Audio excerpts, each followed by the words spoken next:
दोस्तों ये कहानी कंटिन्यू है। यहाँ से माइक को कुछ एहसास होने लगा कि शायद ये सब मजाक नहीं है। अचानक उसके कान सुन पड़ जाते हैं, उसे कुछ भी सुनाई नहीं देता। वो विंडो से बाहर देखने की कोशिश करता है मगर सन्नाटा था। इतने में उसके हाथ पर विंडो बंद हो जाती है। उसका हाथ जख्मी हो गया, उससे खून बहने लगा। वो जल्दी से वॉशरूम में आता है, टॉवल लेता है, उसे धोने की कोशिश करता है मगर पानी इतना गर्म हो जाता है कि उसके हाथ को और भी जख्मी कर देता है। इस बात से माइक घबरा गया। वो अपने बैग से एक रुमाल लेता है, अपने हाथ पर लपेट लेता है और फ्रंट डेस्क पर कॉल करता है। कहता है कि मुझे इस रूम से चेकआउट करना है, मैं जख्मी हो चुका हूँ, मुझे हॉस्पिटल जाना है। मगर वो औरत जो कॉल पर थी वो उल्टी सीधी बातें करने लगी और ये कहकर कॉल काट देती है कि वो उसकी बात मैनेजर से करवाएगी। माइक अपना सामान लेता है और रूम से भागने की कोशिश करता है मगर दरवाजा जाम हो चुका था। हैंडल टूट जाता है और चाबी भी लॉक में गिर जाती है। इस बात से माइक घबरा गया। वो विंडो के करीब आता है, तेज आवाजें लगाने लगा कि मुझे मदद की जरूरत है। सामने वाली इमारत में एक शख्स था। माइक उसे आवाजें देता है, इशारा करता है कि सर मुझे मदद की जरूरत है, पुलिस को कॉल करे, मैं जख्मी हो चुका हूँ। मगर ये देखकर माइक को हैरत होती है कि वही आदमी उसकी ही रिफ्लेक्शन थी। लैंप लेके जब वो उसे अपने चेहरे के करीब लाता है, ये देखकर उसके पैरों तले जमीन खिसक जाती है कि असल में वो भी माइक ही है। तभी पीछे से कोई उस पर हमला करता है और यहाँ माइक को भी अपने पीछे एक डरावना इंसान नजर आता है जो उसे मारने की कोशिश कर रहा था, मगर फिर वो गायब हो गया। अब माइक को यहाँ से निकलना था तो वो एक लैंप लेता है और उसे बाहर फेंकता है कि शायद किसी को पता चले और वो पुलिस को कॉल करे। मगर माइक जैसे ही उस लैंप को नीचे फेंकता है वो गिरते गिरते ही गायब हो जाता है, मानो जैसे ये कमरा जिंदा लोगों की दुनिया से बिल्कुल कट गया हो। माइक के लिए अब ये शानदार कमरा एक नरक में बदल गया जब वो अपने ही बेटी की आवाजें सुनता है जो उसे ही पुकार रही थी। जो लैंप उसने फेंका था वो वहीं पर था और फिर टीवी पर उसके ही परिवार की पूरी चलती है, जिसमें उसकी वाइफ लिली, छोटी बेटी केटी और खुद माइक था। इसे देखकर माइक काफी जज्बाती हो जाता है। आहिस्ता आहिस्ता उसे वो लोग नजर आने लगे जिन्होंने इस कमरे में अपनी जान दी थी। माइक को दूसरे कमरे से बच्चे के रोने की आवाजें आ रही थी तो माइक उससे मदद मांगने की कोशिश करता है मगर वो आवाजें इतनी तेज हो जाती है कि माइक कान पकड़कर गिर जाता है। आवाजें बंद होने के बाद माइक देखता है कि वॉशरूम में कोई है। वो अंदर जाता है तो उसे अपना बीमार पिता नजर आता है। वो व्हील चेयर पर थे। माइक उसके करीब जाता है। वो कह रहे थे कि आखिर मैं यहाँ क्या कर रहा हूँ, मेरा गार्डन कहाँ है। माइक उसे कहते हैं कि डैड ये मैं हूँ माइकल। तो उसके पिता करीब आने का इशारा करते हैं और कहते हैं कि जैसे तुम थे मैं भी था, जैसे मैं हूँ तुम भी बनोगे। यह अजीब सी बातें सुनते ही माइक उनसे दूर हट जाता है और देखते ही देखते माइक रियलिटी में आ जाता है क्योंकि वहाँ कोई नहीं था। माइक अपना टेप रिकॉर्डर लेता है और अब उसका मानना था कि असल में ये एक बुरा सपना है। उसे याद नहीं था कि वो कहाँ सोया होगा। शायद वो अभी भी ट्रेन में सफर कर रहा है या अपने घर में है, मगर ये सब सच नहीं हो सकता। ये एक बुरा सपना है और अगर सपने से बाहर आना है तो उस इंसान को मरना होगा। माइक फिर बाहर झांकता है मगर इतनी ऊंचाई से वो घबरा जाता है तो वो रूम में लगे मैप को देखता है और फैसला करता है कि वो बालकनी से होता हुआ दूसरे कमरे में जाएगा और यहाँ से निकल जाएगा। वो कदम गिन लेता है कि दूसरे कमरे की खिड़की कितनी दूर हो सकती है। हिम्मत करके वो बाहर जाता है। आहिस्ता आहिस्ता वो बढ़ने लगा मगर वो अपनी मंजिल पर नहीं पहुंच रहा था क्योंकि वहाँ कोई और खिड़की थी ही नहीं।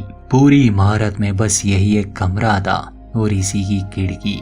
इससे माइक के होश उड़ जाते हैं और वो फिसल जाता है। वो नीचे नहीं गिरता, किसी तरह वो वापस रूम में दाखिल हो जाता है मगर इस बार उस कमरे का हुलिया ही बदल गया था, मानो जैसे वो समय में बहुत पीछे जा चुका था। लाइट्स अलग थे, दीवारों का रंग अलग था, उसे अपना ही अतीत नजर आने लगा जिससे हम ऑडियंस भी जान जाते हैं कि असल में माइक की एक बेटी थी जो किसी बीमारी के कारण चल बसी थी और इस एक हादसे ने उसे पूरी तरह से बदल दिया। उसे अब रूम में ठंड का एहसास हो रहा था। अपनी बच्ची केटी के मौत के बाद माइक ने ईश्वर पर भी भरोसा खो दिया था, मगर अब उसके साथ जो हो रहा है वो इसे और बर्दाश्त नहीं कर सकता। उसके सेलफोन में नेटवर्क नहीं था, मगर लैपटॉप पर वो अपनी पत्नी को वीडियो कॉल करने में कामयाब हो जाता है। वो उसे समझाता है कि मैं डॉल्फिन होटल में फंस गया हूँ, कोई चीज मुझे मारने की कोशिश कर रही है। मगर अचानक से कनेक्शन कट जाता है और फायर सिस्टम एक्टिवेट हो जाता है। माइक सोच रहा था कि ये सब जो वो महसूस कर रहा है असल में हेल्यूसिनेशंस है। ओलेन ने उसे वो ड्रिंक दी थी, शायद उसमें कुछ मिलाया गया था या फिर उन चॉकलेट्स बार में। जो भी हो रहा है बस उसका वहम है। इसके बाद माइक फैसला करता है कि वो वेंटिलेशन से बाहर जाएगा, तो वो ऊपर चढ़ता है। मगर जैसे जैसे वो आगे बढ़ रहा था उसे अपना ही अतीत नजर आ रहा था। जैसे वो एक अच्छा पति नहीं था। वो अपनी वाइफ और छोटी बेटी को देखता है। अपने पिता के साथ उसका रिलेशनशिप स्ट्रांग नहीं था। और जब केटी की मौत हुई, माइक ने अपनी ही पत्नी को छोड़ दिया। जैसे जैसे वो आगे बढ़ रहा था उसे निकलने का कोई रास्ता तो नहीं मिलता, मगर उसे एक बहुत पुरानी लाश मिल जाती है। माइक उसके करीब जाता है तो वो लाश नहीं थी, बल्कि उसमें अभी भी जान थी। माइक उससे भागने लगा और वो इंसान उसका पीछा कर रहा था। रेंगते रेंगते माइक वापस से कमरे में गिर जाता है। इसका मतलब कि वो कभी भी यहाँ से नहीं निकल पाएगा, क्योंकि ऐसा कोई रास्ता बचा ही नहीं। और अब तो वो विंडो भी सील हो चुकी थी। माइक मिनी फ्रिज की तरफ भागता है ताकि कोई ड्रिंक ले सके, शायद वो ठीक हो जाए। मगर उस मिनी फ्रिज में उसे मिस्टर ओलेन नजर आते हैं।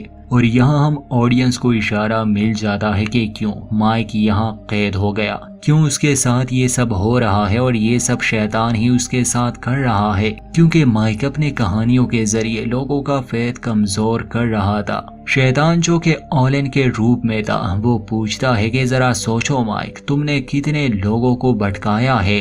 तुम्हारे साथ ये सब हो रहा है क्योंकि तुम किसी चीज पर विश्वास नहीं करते। उस समय माइक चिल्ला रहा था कि तुम मुझसे क्या चाहते हो, मगर हम ऑडियंस को दिखाया जाता है कि असल में माइक उस मिनी फ्रिज से ही बातें कर रहा था। वहाँ कोई ओलेन नहीं है। माइक को अपने पास्ट की एक याद आती है जब उसकी बेटी बहुत बीमार थी। वो और उसकी वाइफ केटी के साथ बैठे थे, जो पूछती है कि मरने के बाद मैं कहाँ जाऊंगी। तो उसकी माँ कहती है कि तुम अभी नहीं मरने वाली, लोग बूढ़े होके मरते हैं और वो बहुत खूबसूरत जगह जाते हैं। तो केटी कहती है कि हर किसी को मरना पड़ता है, और क्या आपको लगता है डैड वहाँ पर ईश्वर होंगे। तो माइक जवाब देता है कि हाँ। माइक का अपनी पत्नी से इस बात पर झगड़ा हो जाता है कि वो केटी को धार्मिक बातें ना बताए, क्योंकि माइक को इस सब पर विश्वास नहीं था। खैर अब तो माइक की लग चुकी है। इस कमरे में ठंड बढ़ती जा रही थी और उसे अब विश्वास होने लगा कि यहाँ चल क्या रहा है। वो अपने टेप रिकॉर्डर में हालात को एक्सप्लेन करने की कोशिश करता है कि शायद वो सर्कल्स ऑफ हेल से गुजर रहा है और ये नवा सर्कल है, क्योंकि यहाँ बहुत ठंड है। इतने में उसे लिली की वीडियो कॉल आती है। कुछ समय तक तो माइक उससे बात कर पाता है, उसे अपने हालात के बारे में बता देता है, मगर फिर शैतान सब अपने कंट्रोल में लेता है और लिली को यहाँ आने के लिए मजबूर करता है ताकि वो भी यहाँ हमेशा हमेशा के लिए फंस जाए। ये वीडियो कॉल माइक के कंट्रोल में बिल्कुल नहीं थी। इसी के साथ पूरा कमरा हिलने लगा और दीवार पर लगी वो पेंटिंग जिसमें समंदर था, उससे पानी बहने लगा। पूरा कमरा ही पानी में डूब जाता है और जब माइक की आंख खुलती है तो वो समंदर के किनारे था। हम और माइक उस समय में पहुंच जाते हैं जब वो सर्फिंग के लिए आया था। ये लॉस एंजलिस है, वो अभी तक न्यूयॉर्क नहीं आया। हॉस्पिटल में जब उसे सही से होश आता है तो लिली यानी उसकी वाइफ उसके सामने थी। सबसे पहले वो पूछता है कि मैं न्यूयॉर्क में नहीं होना, तो लिली जवाब देती है कि नहीं, तुम एलए में हो और तुम ऐसा क्यों पूछ रहे हो। तो यहाँ माइक को रियलाइज होता है कि शायद उसने जो देखा और महसूस किया वो उसका एक विजन था, वो सब सच नहीं था। लिली को देखकर वो खुश था। वो उससे पूछता है कि तुम मेरे लिए यहाँ तक आई। वो जवाब देती है कि मुझे तुम्हारी चिंता थी। बाद में माइक उसे अपने उस होटल वाले हादसे के बारे में बताता है कि वो सब इतना सच लग रहा था कि मुझे वो कोई सपना ही नहीं लगा और मैंने वहाँ केटी को देखा, वो मेरे करीब थी। लिली कहती है कि ये सब बस तुम्हारे दिमाग में है, शायद तुम अपनी कहानियों में चले गए थे। माइक को लगा शायद ऐसा ही था। उस दिन वो अपने पिता से मिलने भी जाता है जो एक ओल्ड एज होम में था। उससे अच्छे से बात करता है, माफी मांगता है और अगले दिन माइक पोस्ट ऑफिस जाता है अपनी चिट्ठियां लेने। उसे उम्मीद थी कि डॉल्फिन होटल के बारे में जो चिट्ठी आ रही थी वो उसे मिल जाएगी, मगर वो कभी उस होटल में जाएगा नहीं। मगर वो वाला पोस्ट कार्ड उसे नहीं मिलता और पोस्ट ऑफिस में काम करने वाला लड़का उसी लाइन को दोहराता है कि मैंने तुम्हारी किताब पढ़ी 10 हॉन्टेड मेंशंस, और वो काफी डरावनी थी। खैर जब माइक उस पोस्ट कार्ड को लेने वापस आता है तो उसे हैरानी होती है क्योंकि पोस्ट ऑफिस के लोग होटल के स्टाफ की तरह लग रहे थे और देखते ही देखते वो उस जगह को तोड़ने लगे। वो सारी दीवारें तोड़ देते हैं। माइक अपने होश में नहीं रहता और पलक झपकते ही वो रूम 408 में पहुंच जाता है।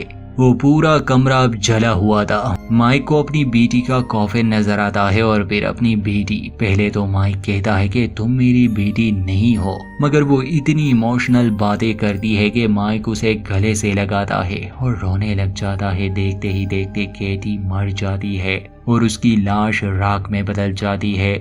माइक बार बार कह रहा था कि मैं यहाँ से निकल गया था, मैं बाहर गया था। वो जमीन पर लेट जाता है। क्लॉक रेडियो पर वही सॉन्ग बजने लगा। एक लम्हे के लिए माइक की आंख लग जाती है और जब वो आंख खोलता है तो कमरा उसी हालत में था। उसे कॉल आती है, वो पिक करता है तो वो लेडी कहती है कि सर क्या आप चेकआउट के लिए तैयार है?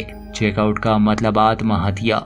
माइक पूछता है कि तुम मुझे मार क्यों नहीं देते? तो वो लेडी कहती है कि हम इस कमरे में आने वाले इंसान को आज़ादी देते हैं, या तो वो हर घंटे को बार बार जिए और तकलीफ सहे या फिर खुद को मार दे। माइक जवाब देता है कि मैं ऐसा नहीं करने वाला। दूसरी तरफ लिली को सच में माइक की कॉल रिसीव हुई थी तो वो डॉल्फिन होटल की तरफ निकल चुकी थी। माइक बैठता है, सोचता है कि वो शैतान को कैसे हराए। हर जगह उसे फांसी के फंदे नजर आ रहे थे और अपनी खबर। तो आखिर में माइक कहता है कि मैं ऐसे नहीं मरने वाला। अगर मैं मरूंगा तो तुम्हें भी अपने साथ ले जाऊंगा ताकि तुम यहाँ किसी और का शिकार ना कर सको। इसी के साथ वो कमरे को आग लगा देता है। अभी तक जो भी हो रहा था वो माइक के दिमाग में था, मतलब डेविल ही उसके साथ ये कर रहा था, मगर ये आग बिल्कुल असली थी। होटल वालों के हिसाब से वो रूम खाली था क्योंकि माइक उसमें था ही नहीं। असल में माइक इस दुनिया और मरे हुए लोगों की दुनिया में था। तो जैसे ही वो उस रूम में आग लगाता है पूरे होटल में अलार्म सिस्टम एक्टिवेट हो जाता है। लिली ठीक समय पर तो पहुंच जाती है मगर माइक बच नहीं पाता।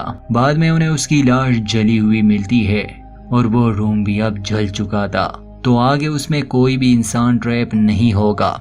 इसके बाद हमें दिखाया जाता है कि होटल का मैनेजर मिस्टर ऑलन एक बॉक्स लिए लिली के पास माइक के फ्यूनरल पर आता है, मगर लिली वो सामान लेने से इनकार करती है। मिस्टर ऑलन उस सामान को वापस लेते हैं जिसमें वही टेप रिकॉर्डर था। वो अपनी कार में बैठते हैं, उसे प्ले करते हैं। उसे वहाँ 2 आवाजें सुनाई देती है, एक माइक की और दूसरी उसकी बेटी केटी की। और फिर मिरर में उसे एक लम्हे के लिए माइक का भूत नजर आता है। सबसे आखिरी सीन में हमें होटल का वो रूम दिखाया गया जिसमें माइक की आत्मा अभी भी थी। केटी उसे आवाजें दे रही थी और वो उसके पीछे जाता है। यहीं पर इस कहानी का दी एंड।